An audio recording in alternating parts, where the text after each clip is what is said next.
we were fired up. The whole team was like, we are putting this on our back and like we are going to deliver more of this to the world. Like it is folly that there's about 100. I live in France. I'm in Paris right now. There are more Michelin starred restaurants in Paris than there are conservation projects on the carbon markets. That's insane. We need to scale this up and we need to provide tools for this entire part of the market to scale up. And I think seeing it on the ground like changed that for me. Like that was the final nail in the coffin. Like, oh, like those fears are gone. We need to put really good guardrails so that we have more really good projects and less bad ones. But let's go. Like this thing works, and we need to do a lot more of it.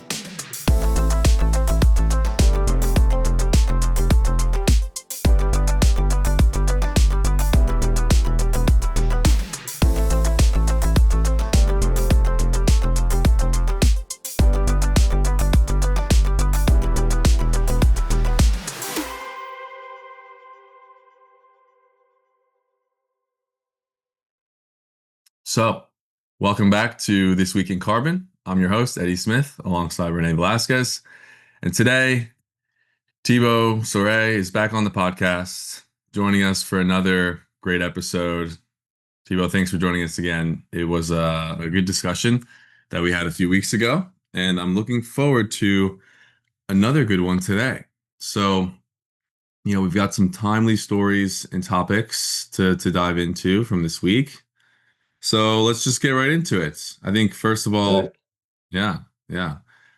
One of the things that has occurred in the last few weeks since you last came on was the ICVCM approval of ecosystem restoration standard. So congratulations on that milestone. So now ERS has become the 7th carbon crediting program to be approved as CCP eligible, right? And for the audience, for context, the ICVCM's core carbon principles represents a global benchmark for carbon credit quality, helping buyers identify credits that deliver real, measurable, and lasting impact. And with this program level approval, now ERS's ARR methodology will now move into the ICVCM's methodology assessment pipeline. So wanted to talk about this and first start with the why, like the why behind the recognition. So like, why do you think it was important for ERS to pursue CCP eligibility in the first place? And what does that say about the evolution of quality and governance in the carbon market? Thanks, Eddie, and thanks for having me on again. It's been a busy couple of weeks with all of the news, and so I'm happy we get to share more here. The why behind ICVCM and the CCPs, for us, it was pretty evident as soon as it was announced that this was at some point going to be like being a doctor without having gone to medical school and having an MD or being a lawyer without passing the bar. As markets grow and mature, you are going to have some amount of regulation. And sometimes that regulation comes from governments, sometimes that regulation comes from the market itself self-regulating. And that's what happened in carbon markets. There was a movement towards more proto-regulation from the likes of ICVCM.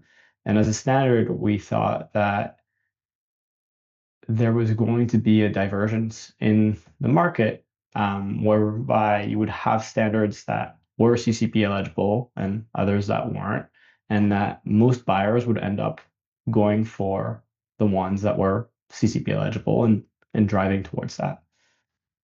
Strategically for us, what that did as a smaller standard in what was for a long time a winner takes most, if not a winner takes all style market, was it leveled the playing field in really a massive way, where you could have a path to where you can go to a buyer and rather than the buyer says, we only look at Verra Gold Standard, you could shift the narrative towards, well, if it's CCP eligible, if it's CCP stamped, that works for us. That's what we're going to write into our contracts. That's what we're going to write into our bylaws for this fund that we're setting up.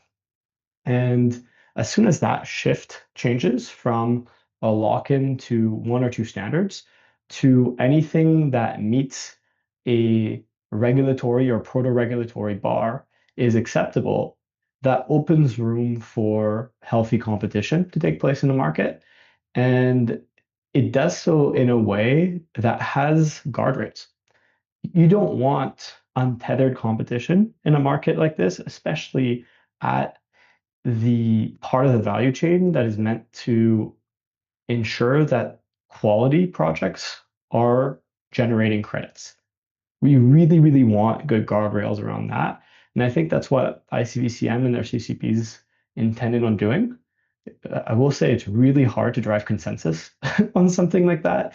I think they had like 5,000 comments on their public consultation. It gives you an idea of how pivotal this shift was for the market to have this centralization of what good looks like for the carbon markets 2.0, 3.0, take your pick, phase that we're entering in now.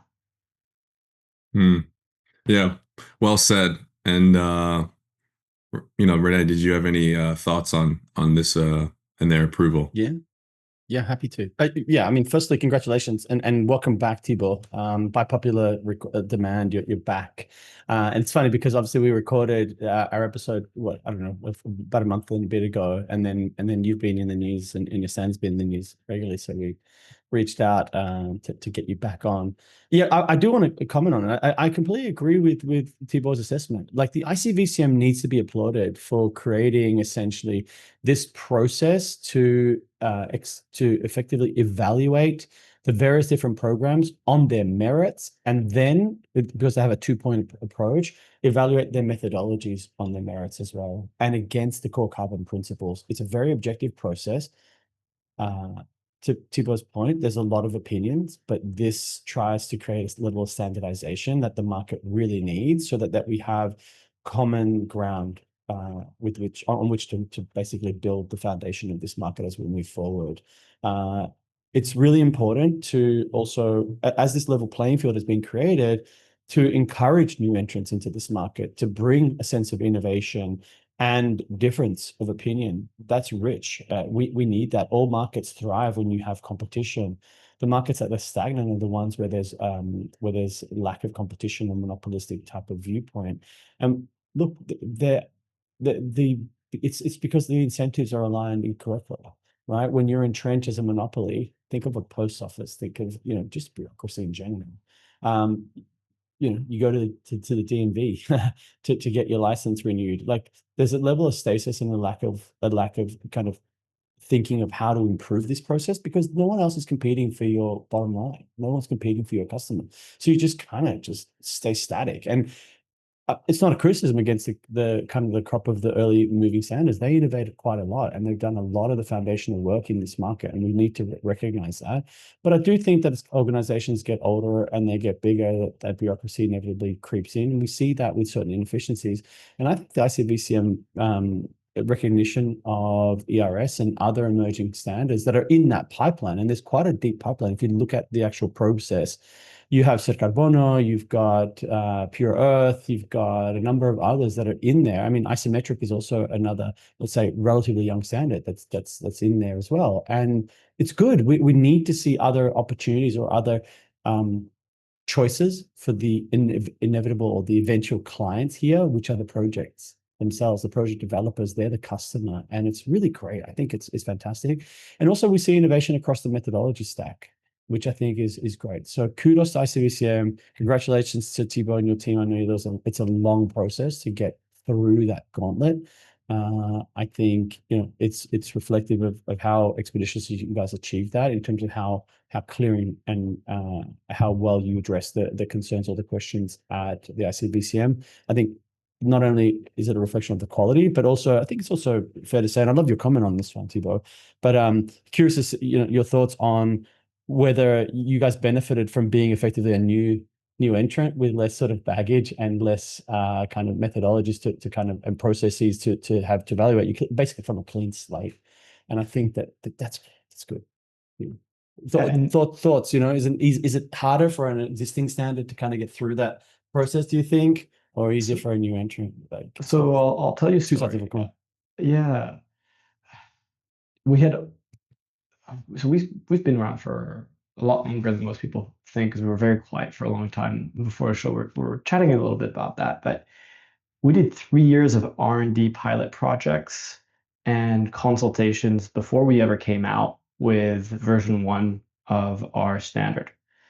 And the reason for that is it's really hard to do a good job at building a standard in the carbon markets, because there's so many nuances that you have to get right. It's not just about the carbon accounting. You also have the communities. You also have the ecosystems that you want to get right. And so we're 3 years in, we're drafting version 1, and then ICVCM comes out. And we had a look around the room and we said, we have to start like basically over and redo a lot of the work we've done, because we have to build with this in mind. And so what we said is, when we started that work, we said we've got 3 to 6 months to take the bones that we had and make sure they fit within the sandbox of ICVCM. So our version 1 from the start was intended to be aligned with ICVCM. And then version 1.1, we went even deeper into that. Version 1.2 will eventually go even deeper, and like we're getting better at structuring documentation and making things even clearer and clearer and clearer. But your ground zero, your version 1 was built within that sandbox. And I think that's hugely beneficial. So that we think was a huge help. What we didn't have in our favor is we were one of the first standards to not take the CORSIA Express route, right? So you have some standards that have less criteria to go through because they've already been pre-approved by CORSIA. So we had the full gauntlet to go through. And again, I think really grateful for that process, because you have to be rigorous if you're going to be a standard. You have to check off all of these criteria. I think it's like 500 plus criteria that we've had to adhere to across this. We're also in the process for ICRA, across CORSIA, ICRA, ICVCM, over 500 different aligns that we checked one by one. Like, do we play within this sandbox? And I think that leads, like, if that's the bar we hold ourselves to as a market now in 2025, I think that's a good thing. I think overall that it's really, really healthy. Yeah, I agree there. And I think with what you just said, it makes me think of, a lot of these corporate buyers and their fears of purchasing credits from, and greenwashing risk and reputation risks. And we were talking about how, in any other market, when you buy something, it's on the registry, or it's on the standard. It's not on the buyer, right?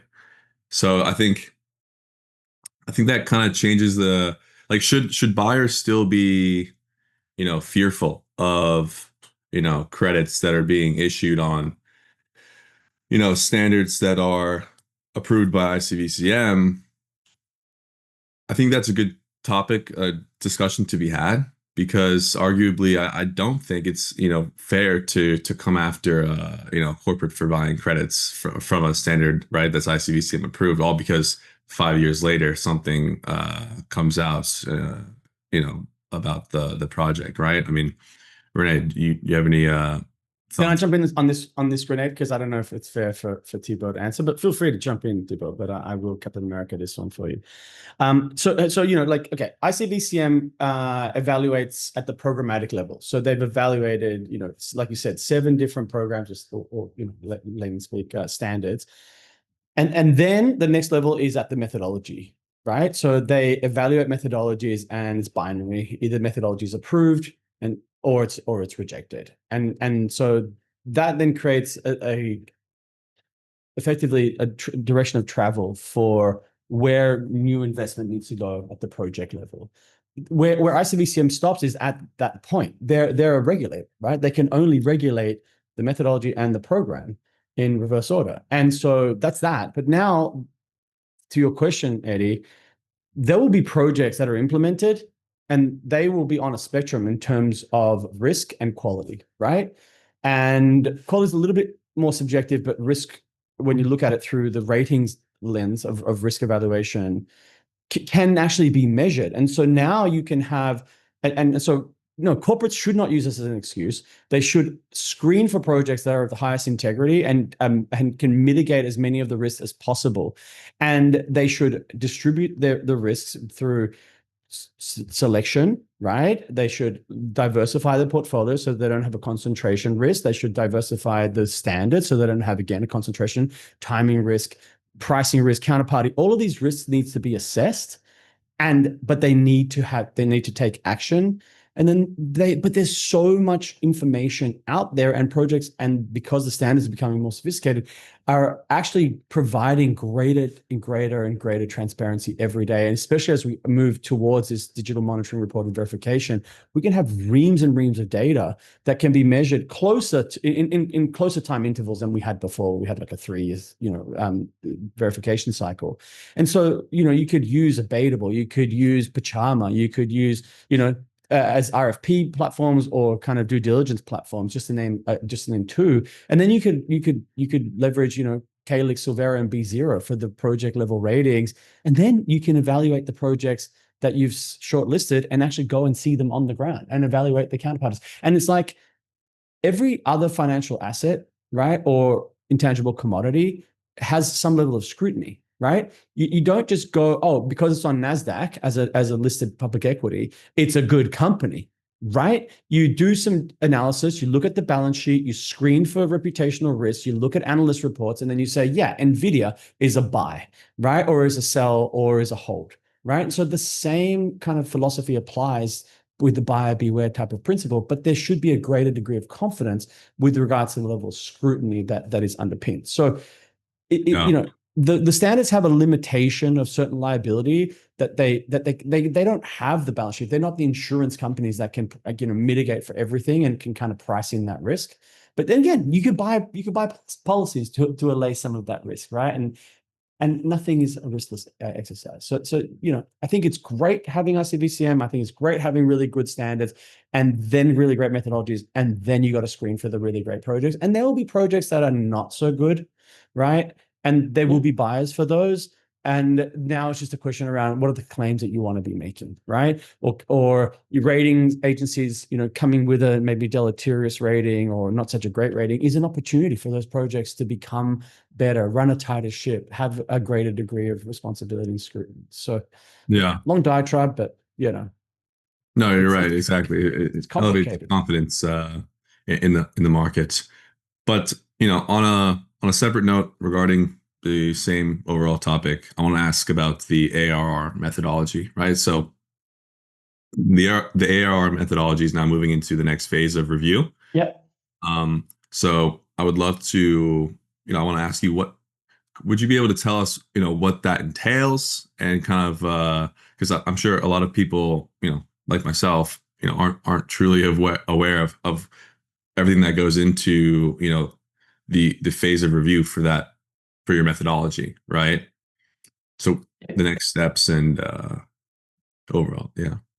So I'll be able to share part of the context, but not full. Some of it is confidential. The parts that I can share, though, are one, we were pleasantly surprised that the enthusiasm and efficiency of ICVCM really moving forward right away in that direction. And part of that, I think, is you have a lot of methodologies on the carbon markets. And so getting each category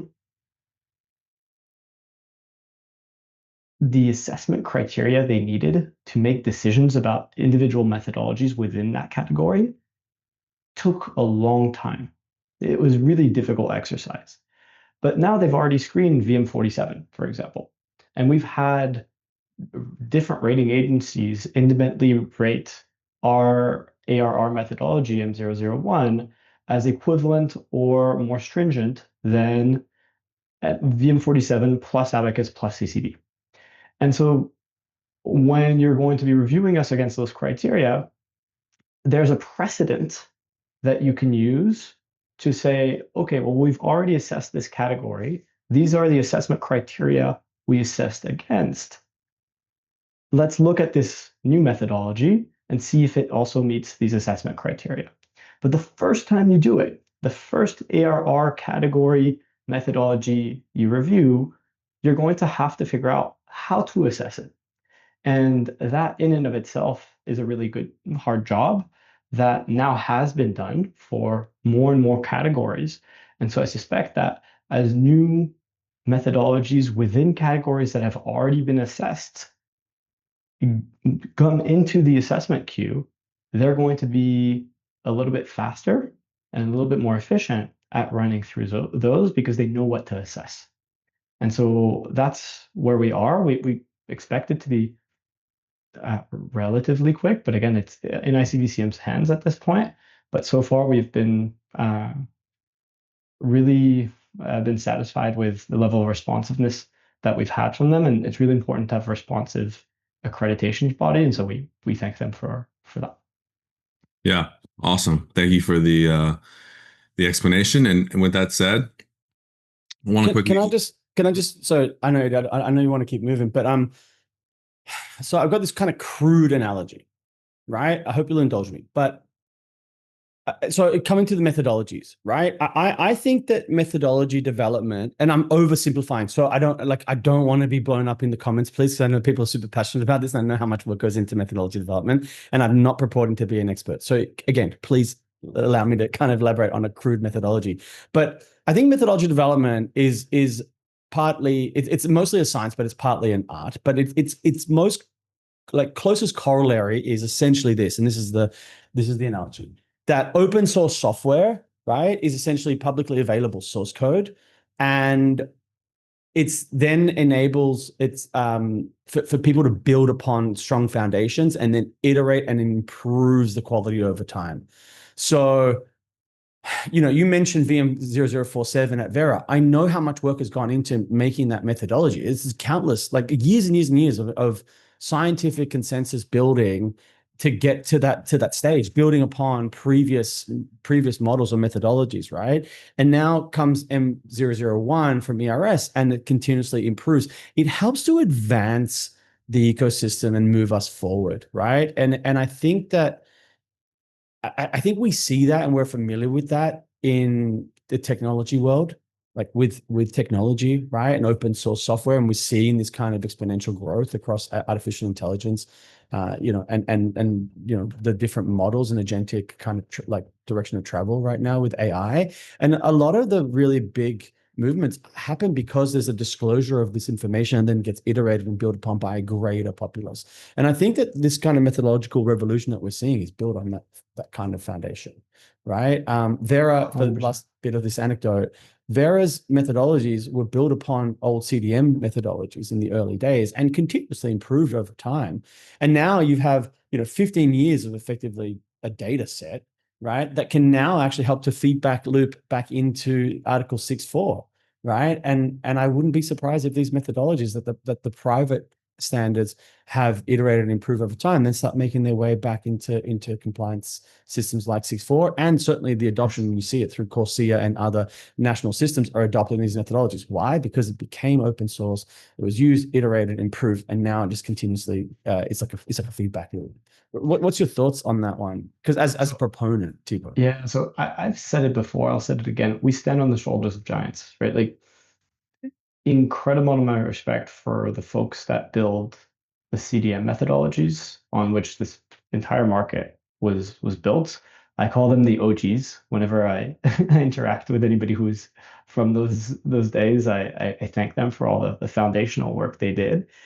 And then you've got that second layer with the independent standards coming in, and David Antonioli has long been one of my mentors, and I've had this conversation with him, and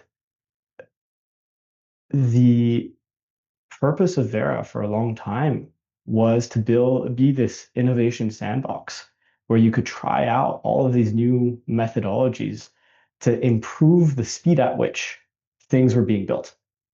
And I think they did a remarkable job at that. And VM47 is like one of those products that was incredibly innovative when it came out. It was one of the first big ARR methodologies, if not the first big ARR methodology with dynamic baselines. And now that's fast become the hallmark for and the centerpiece of an ARR methodology. So when we came in, we built on that foundation too, and we looked at that and said, all right, like how can we do some new things around it? How can we, for example, include assisted natural regeneration into how this methodology operates? And then you look at version 1.1 of VM47, bam, now it has assisted natural regeneration covered. And so huge props to Spencer Plum and the rest of the Vera team.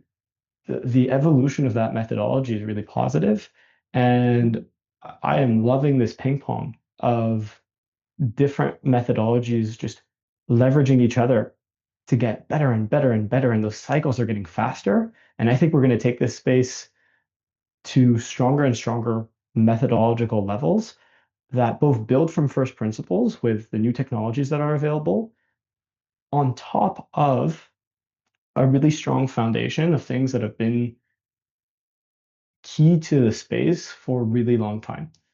So like principles like permanence or durability, additionality, like we didn't come up with them, but tracking how the project is doing using satellite imagery to make sure the trees are still there, or checking against counterfactuals using a dynamic baseline with control plots and checking the biomass on those using satellite imagery. Okay, that part's new.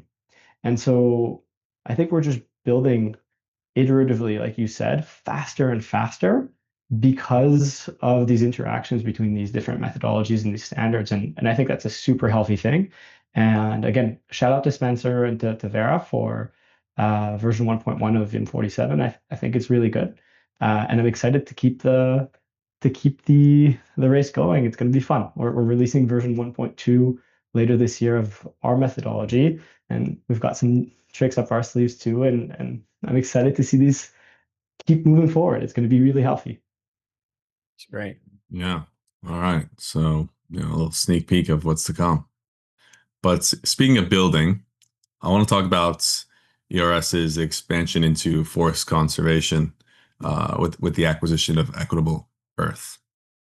Right. So, for those who aren't aware, ERS has acquired Equitable Earth, a forest carbon standard purpose-built to integrate conservation best practices with the rights and leadership of indigenous peoples and local communities.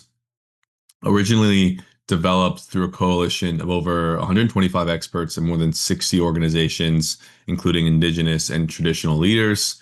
They were designed to address longstanding criticisms of REDD+ by embedding equity, transparency, and governance into the DNA of forest carbon projects. And this acquisition is timely because recent data shows an 80% increase in tropical primary forest loss, underscoring the urgency to not just restore degraded landscapes, but also to protect forests that are still standing, right? And this move into REDD+ offers a great path forward that blends climate science and indigenous knowledge with financial innovation, with the promise of creating a new benchmark for REDD+ integrity and trust in the VCM. So I'd love to talk about this and, to start, what overall motivated ERS to expand from ecosystem restoration into forest conservation, and why now, right? And from there, you can dive into the other points. Yeah, so like I said earlier, I think we've been building for 4.5 years. And the purpose of the organization has always, from the start, been to protect and restore the natural world. Those elements were always there. We're effectively a restoration and conservation organization that have taken the role in the value chain of a standard body for projects that do restoration and conservation. And that's always been the goal. The REDD Plus space is fraught with a lot of reputational risks over the last couple of years. So as we're getting into this space, we felt like entering too early or without sufficient knowledge to really do a good job was going to be difficult. And so we looked at that challenge and we said it's a challenge that we want to take on at some point in our future, but we need to start with something that's going to be perhaps more within our wheelhouse, more within a realm, a scope that we can handle and do really, really well. And then from that scope, from that beachhead, then we can expand. And so we started with restoration, and a lot of the foundations that we've built aren't just about building a restoration methodology. They're about building a standard, a program, all the rules around it, the governance around it, the teams, the technology that you need to certify a project end to end, and specifically a nature-based project end to end. And so then now going into conservation, which has always been part of the goal, the level of complexity we're going to deal with is still massive. Like we still take this challenge on with a great deal of respect and humility for the work that's at hand. But also we've got a lot of things that we don't need to reinvent that we now can build atop. The program, for example, has procedures for us building a new methodology. And so what this acquisition does is it supercharges the speed at which we're going to be able to build that new methodology within our existing standard. We have a 3-pillar approach, right? Ecosystem, it used to be ecosystem recovery, it's going to become ecosystem condition, carbon, and livelihoods. We've got those 3 pillars. That livelihoods pillar is already really strong. And so when we get sort of the assets from Equitable Earth and all the consultation they did with IPLCs, that's, for example, an area where we're going to be able to take a lot of that consultation work about what a good part of the IPLC community has asked for through that consultation process and strengthen an existing pillar. We won't need to build from scratch. We'll be able to strengthen something existing. Some of it now in the first version of that methodology, some of it over time with subsequent versions. And so the why now, and part of it is we're ready, right? We're an ICVCM approved standard. We're ready to expand to a second methodology. We've got a stable team. We've got incredible leadership. We've got Sam Lampert from who's an investment director at Morova, leading our external relations. We've got Hannah Robinson, who was at Vera for a long time, and who's just incredible. We've got Judith Simon, who was president and interim CEO of Vera, leading our operations.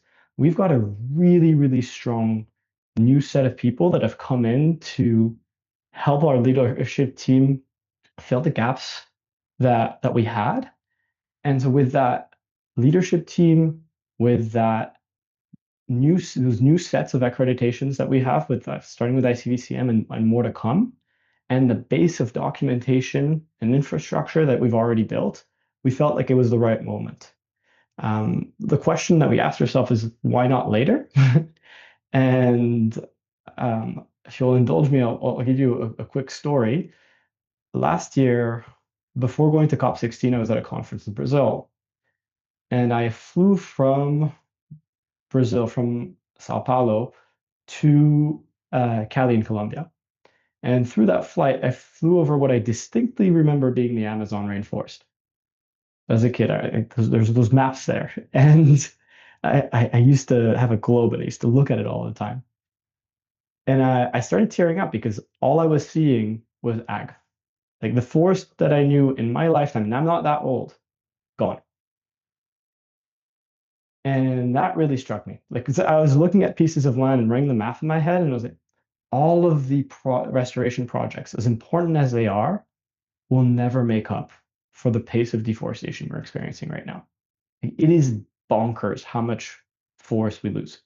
Something on the order of before last year, with an 80% increase in tropical deforestation, we were in the 50 million hectare range per year of forest loss. That's Switzerland gone every year. It's California gone every 10 years. In the last 100 years, we've lost the surface area of the US, including Alaska.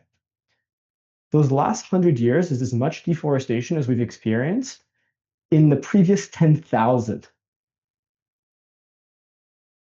And so in my head, there's this whole thing where whenever we are having these debates about things that seem so minute, of just forest in the background burning and a clock, we have to start fixing this problem now and to throw everything we have at it. And so I think as an organization, we really feel the weight of that. There's project developers out there trying to solve this problem or try to help mitigate this problem. And we want to be there to support them and to provide an alternative in the market, another solution that they can go to be able to solve the problem they're trying to solve, which is reducing emissions from deforestation, degradation, and really working with communities, working with IPLCs who already have that intention, and driving that forward is going to be really, really key. So I'm excited about it, but timing wise, we're ready, and the problem is absolutely massive. Yeah. That's great. I mean, that's really profound. I love the fact, and I love the passion with which you talked about the deforestation as the imperative, right? I'd like to make two observations, and then I got a question for you, Thibault. So first observation is there's this kind of reductive. You talked about sometimes people focus on these kind of small issues. The carbon market is not unlike every other market where there's trends and kind of fashion wins, right? And the topics lately have centered around really small number of topics, and one in particular is removals versus avoidance, right? And we see essentially in the market a tale of two cities, essentially, where removals, so CDR in general, whether durable removals or nature-based removals, are having a really significant moment, and that's awesome, right? I want to celebrate that. I think it's great to see a sense of innovation around durable removals. Biochar has got so much potential. DAC has had some issues lately, but again, incredible in terms of the ambition of that technology. It's reverse entropy. It's hard. And hash rock weathering, But then nature-based removals have so much potential. And to qualify what you said, like 50 million hectares of like deforestation is just such a significant thing. It feels like no matter how ambitious the reforestation initiatives are, we can hardly like recover the loss once it's done, right? Because it's not just the number of trees, it's the biome, etc. So first observation, like I think we need to move away from this kind of argument around avoidance and removals. And then the second one is something you said, which struck me was really interesting. You said now that you have made this acquisition with Equitable Earth, it opens up a pathway for you to have another methodology. Am I reading between the lines here? But effectively, you said something before around M001 being essentially the equivalent of Vera's VM0047. Is whatever you're going to call the new methodology that Equitable Earth eventually migrates towards the equivalent of a VM0048? So essentially now I'm a project developer and I have choice around the next level methodology. Is that? So the goal is to build a jurisdictional nested REDD+ methodology. There are some key design choices that we're going to make that are different than VM48. So for example, we're going to include both degradation and deforestation, which is really key. So this is actually worth spending some time on, because this is a really key piece of innovation that's going to be coming out. I hope the team isn't too mad at me for talking. We don't about want you to get in things. trouble. I think this will all go through public consultation and public comment. So if anybody has any ideas on how we can make this even better or what we should change, public consultation will come out at some point, hopefully this summer. But this concept of degradation and deforestation is really important. So the way you currently do most country level forest accounting is kind of crazy when you think about it. So the way it works is you've got a forest definition. It could be 10% canopy or 30% canopy, depends on the FAO definition for that country. And the way these methodologies work, REDD+ methodologies in general in the past, is they've layered forest, non-forest pixels with activity data, which is going roughly to mean sort of how much biomass is going to be lost in any pixel if it changes from one state to the next.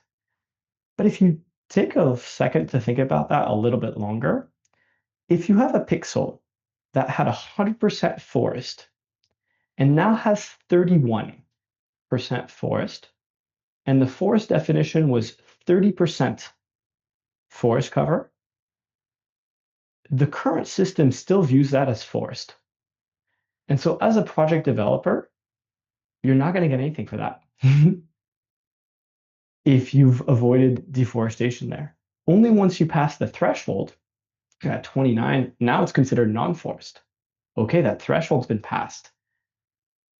We are missing so many emissions from the accounting by not looking at carbon stock on any given pixel.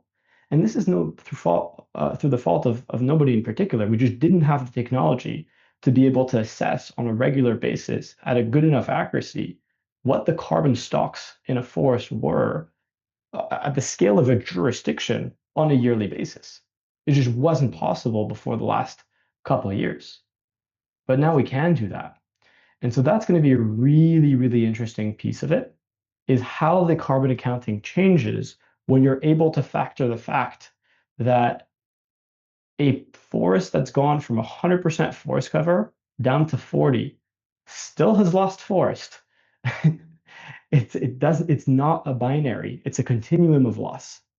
And so again, I think that'll have knock-on effects on a whole bunch of things in the methodology. And so it'll be really fun to explore more in detail as we get into the public comment period and people want to talk about this more. But I think that's going to be a key place where we're going to innovate. But broadly speaking, the design of having jurisdictional risk maps and having projects nested within that's going to be very similar to V48.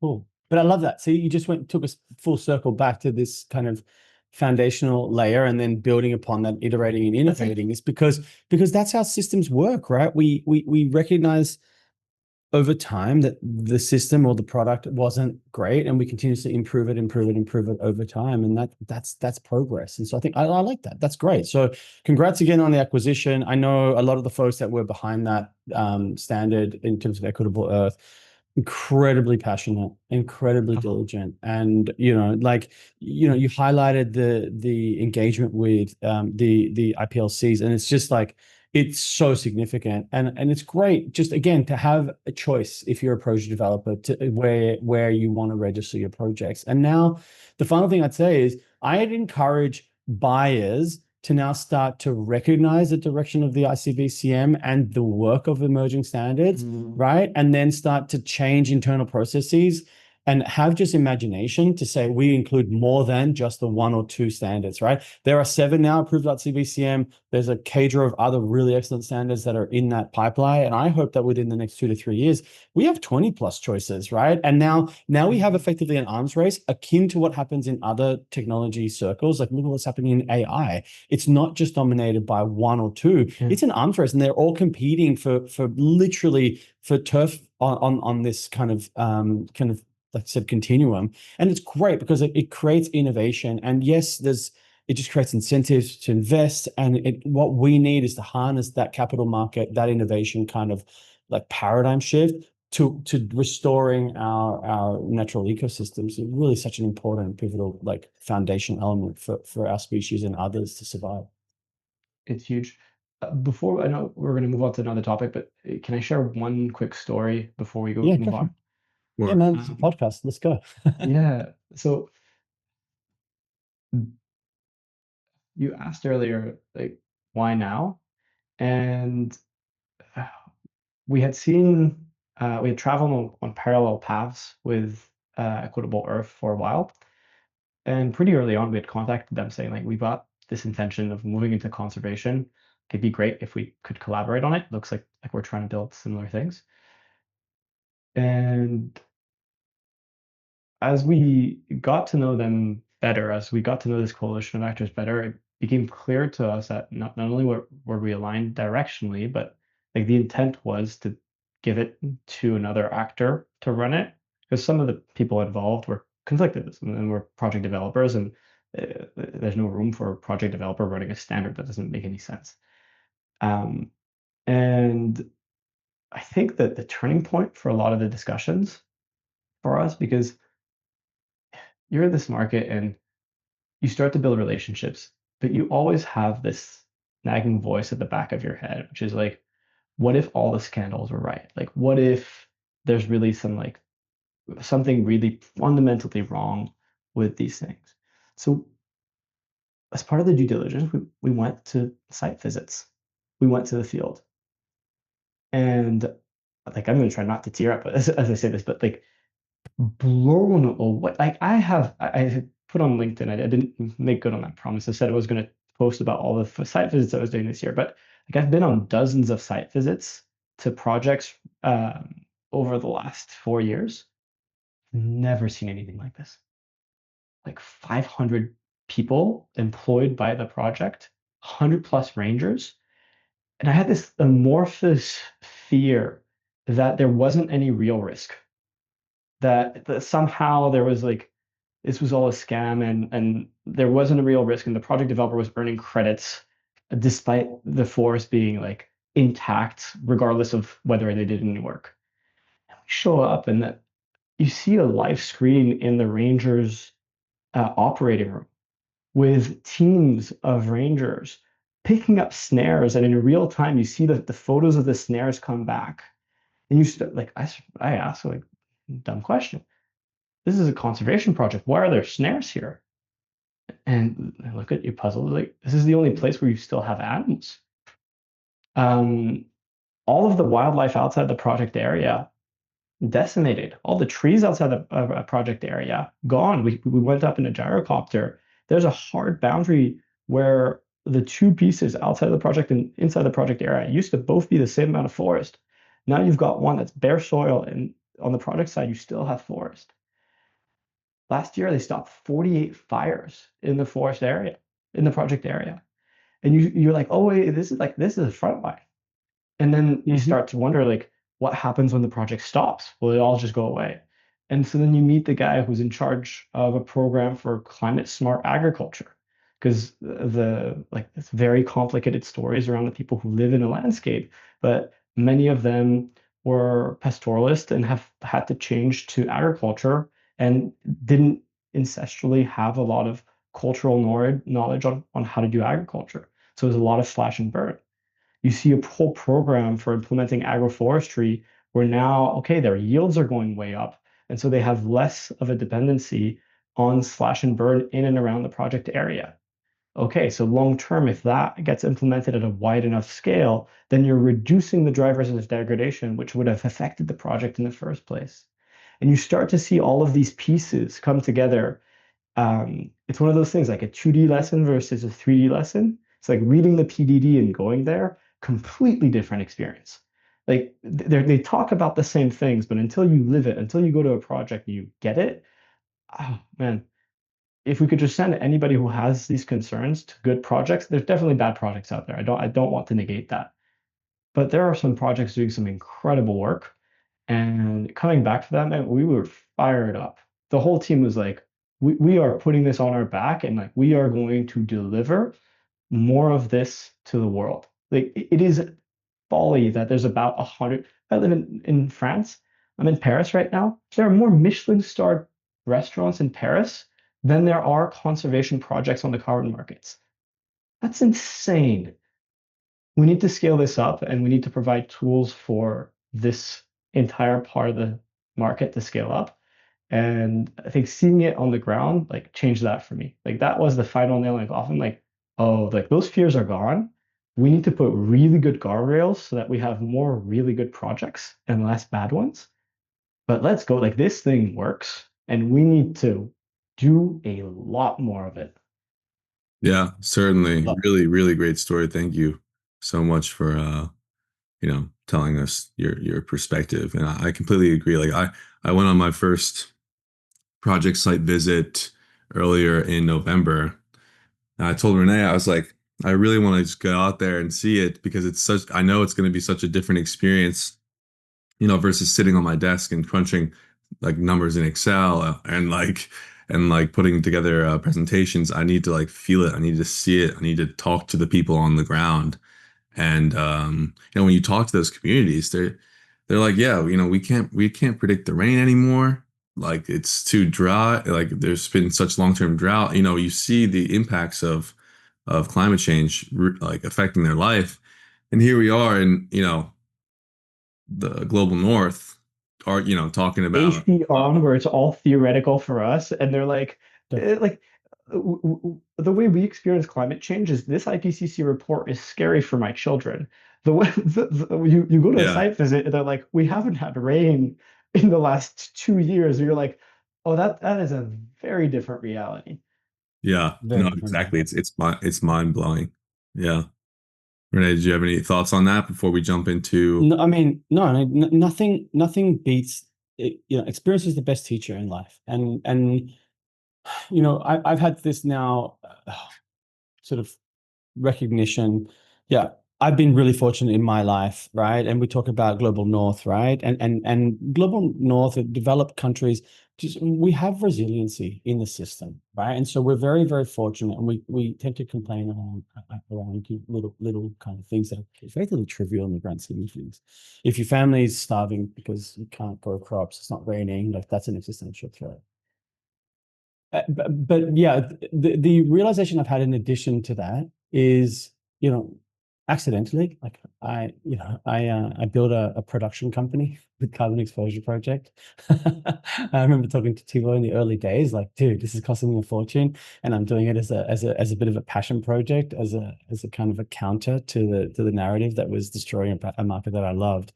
But anyway, the realization was, I'm sitting here and I'm talking to like really smart folks, but in Singapore, in London, in wherever, like a fancy place, at a bar, with the whole shtick, and I'm talking to a bunch of suits, right? And then the feedback from the community, the carbon markets community, was you got to talk more about the project stories. And so we reached out to so many project developers, and they're like, yeah, great. Next time I'm in town, let's do it. And logistically, that's just very, very difficult. So the paradigm shift for us was like, why don't we actually go to the projects and actually document what's going on in the ground? We've accidentally built a production company. That means we've got cameras, we've got tripods, we've got lights, we've got microphones. I've got this amazing producer in Olaf, and we've got a cameraman and stuff. And it's just like, why don't we just pack it up and then ship them out to the project site to tell the stories? And it kind of brings it back to storytelling. Like, humans, we're storytelling animals. We've been telling stories for millennia. It's an oral tradition, and that's how we can invoke and communicate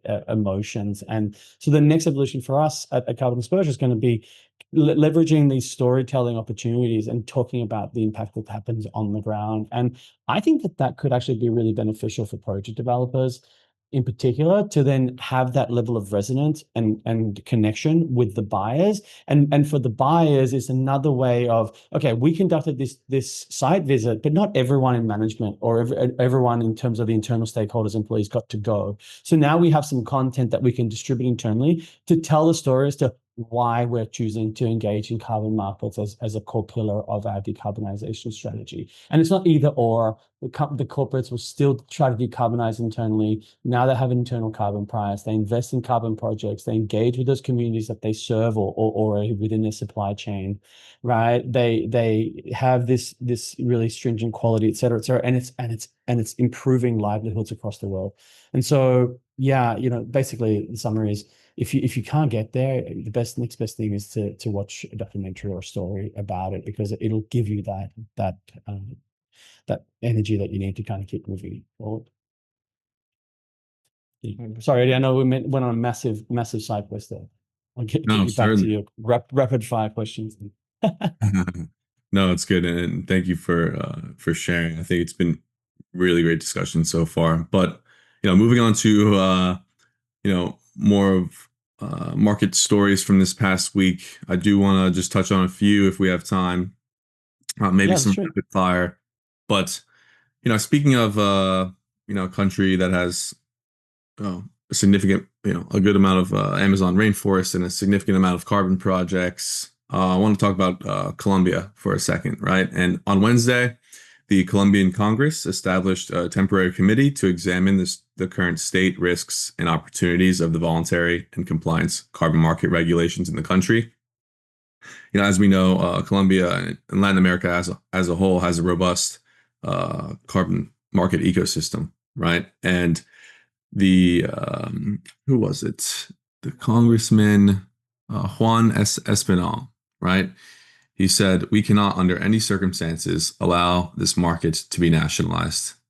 And the committee is composed of members of Congress from right, center, and left-wing parties, paving the way for future regulatory developments in the market.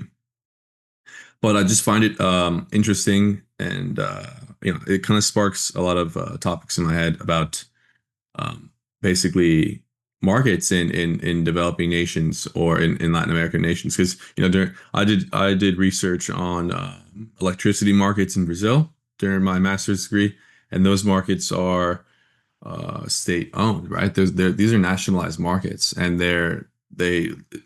it's impossible for competition to break in because it's government owned and it's nationalized. So I do understand what he's saying when we cannot allow the carbon markets to be nationalized, because it just leads to a lot of problems. And that's what we've seen with like electricity and power markets in Latin America so far, because they're all nationalized. So I mean, we'd love to get your thoughts on this, and just any thoughts you got in particular on Colombia's carbon market. Yeah, I'm happy to jump in. I mean, Thibault, I know for context, within your pipeline of projects, I think you've got 4 projects that are validated within the ERS pipeline, and I think 1, if not 2 of them, are in Colombia. So I'd love to hear your thoughts on that. But my views are, look, I was born in Colombia, and I have a lot of affinity. Obviously, I still have family in the country. It's a beautiful country, and it's one of the biodiversity hotspots in the world. Coincidentally, my daughter and I literally just watched Encanto.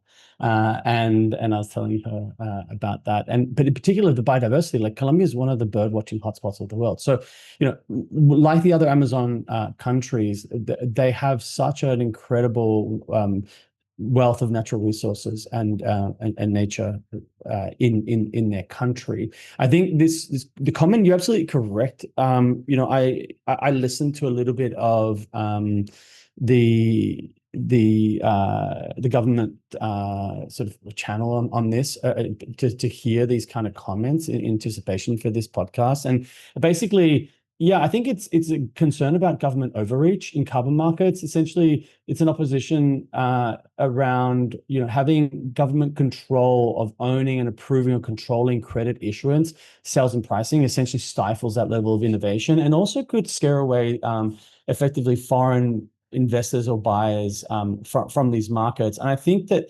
it's a realization as well. Colombia is a perfect example. So is Singapore. And I've mentioned this in a couple of different forums before, but of these emerging systems that actually, like Corsia, for example, or COAS in South Africa and Japan, sorry, not Japan, Vietnam, we talked about last week, as examples of policy directions that actually recognize these international programs like Vera, like Gold Standard, and hopefully folks like ERS that actually have built out really solid programs and methodologies. And now you have the inclusivity or the fungibility of their instruments into their systems. And that again leads for this innovation to be done in a third party that can actually be allowed to participate. And the regulator then can just take a light touch approach as opposed to controlling the whole thing. So I think that's the view around this resistance around nationalization. But yeah, that's some thoughts. What do you think? Yeah. Yeah, I'll give my views. I think Colombia has some of the most thoughtful legislature around things like nesting. For example, for carbon markets, it's very clear to me that the previous administration had been very, very thoughtful about building carbon markets. They're pioneers. Talking to government officials from other countries, and they're telling me that, man, if we could get some of that team to help us build our own system, we'd be really, really grateful. And the intent of that system, from how I understood it, was really smart in that it was open to different standards. So to be fungible with sort of the national system, and it had implications of both sort of private sector innovation, and found really nice ways to embed that into how the Colombian carbon systems were set up. I feel for governments because they sort of pull apart with lobbying from many different places, telling them very different things. So I'm not going to speak specifically about Colombia here because I don't have enough context for it. But in broader terms, a lot of the government officials that I've interacted with, you'll have different European countries telling them one thing, and then different countries from elsewhere telling them something completely different. And a lot of the times, it's hard for them to know who to believe. They'll have private actors that'll tell them something else. And if you're a government official in those shoes, like it's tough to try to figure out who's going to be right. To go back to the earlier conversation we were having, this is where I think things like ICVCM can really help. Like if we all start to Exactly. move as a market in a direction and stand behind things like ICVCM and say, listen, we think it'd be a really good idea with a unified voice for ICVCM to be what's considered between countries as fungible for 6.2. Like these things are going to be accepted as 6.2 credits, and like as opposed to doing it nation by nation, trying to figure out what the private sector, the different lobbying groups from different countries, trying to figure out at a national level what our system is going to be, or let alone nationalize it and try to build it all yourself when the infrastructure's already been built. Can you rely on existing infrastructure that's continually innovating, that's completely through competition is getting better and better and better? Can you rely on that infrastructure? And can we have shared infrastructure to build something even better? I'll segue into a weird analogy here, which is container ships, right? Container ships work really well. I read this entire book called Box about containers, and it's one of the marvels of modern society because they're all formatted the same. So all the boats, all the trains, all the trucks, right? All the infrastructure that's in place, regardless of which country you're sending it to and from, like you can accept these containers, and that's how trade gets facilitated. If you had a different model per country for how you were going to build and ship out different containers, be awful for international trade.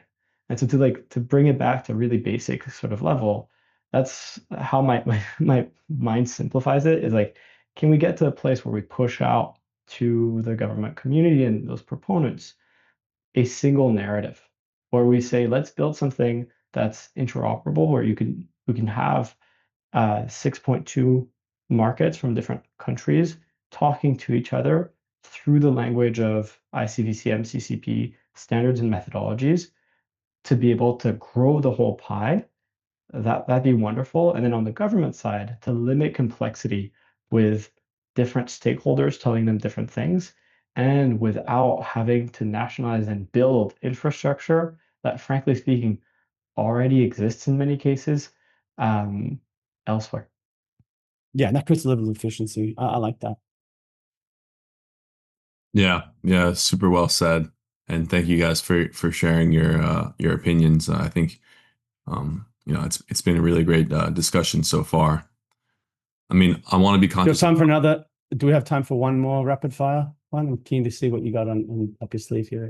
That's it. I got a bit more time. But we can maybe do one more short one, and then I have to go. I'm also in a phone booth, and I will tell you, they do not let the air go through in these things. I am Yeah. boiling. Oh shit. Oh, cut Make it quick, Eddie. Well, what do we got? I mean, I think, obviously shout out to, Abe Robinson, who we had on the pod a few weeks ago. Oh, that's They're, right. also They're in the news recently. Biocare projects. They launched a carbon removal initiative in Vietnam's Mekong Delta. And this region produces over 80% of the country's rice harvest and generates huge amounts of agricultural waste, such as rice husks.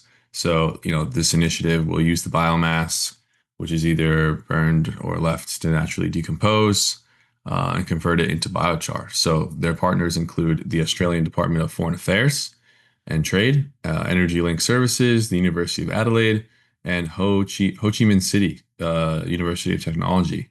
So quite an interesting public-private partnership in the carbon market there. And the Australian biochar sector seems to be on the verge of a boom, even though it remains relatively unknown in policy circles. So I think, although that's not really so I'm not sure if that's really a story. I mean, No, I think it is a story. Here's a shout out to one of the alums on This Week in Carbon. I mean, for context, I think congratulations to Abe and his team. I mean, we're really fortunate. I've known him for a very long time. I had the privilege of working with him at Expansive before we were called that. And he's a great guy and a tremendous leader. Look, they've got a really exciting pipeline of biochar credits that they're developing, right, across a wide range of different geographies. And we're working with them quite regularly and hoping to market some of their projects. The Vietnam one in particular, I think it's great. It's really, really exciting. And I think biochar in general has so much potential to scale, right? It's already a proven technology, and it's taking a lot of often, like you said, waste biomass and now actually sequestering the carbon into the biochar. And then you can have the regenerative agricultural piece to help to improve the soil health. And bringing it back to the story around the Amazon, you're basically rediscovering ancient technologies, right? You have really fertile patches of soil within the Amazon called terra preta, and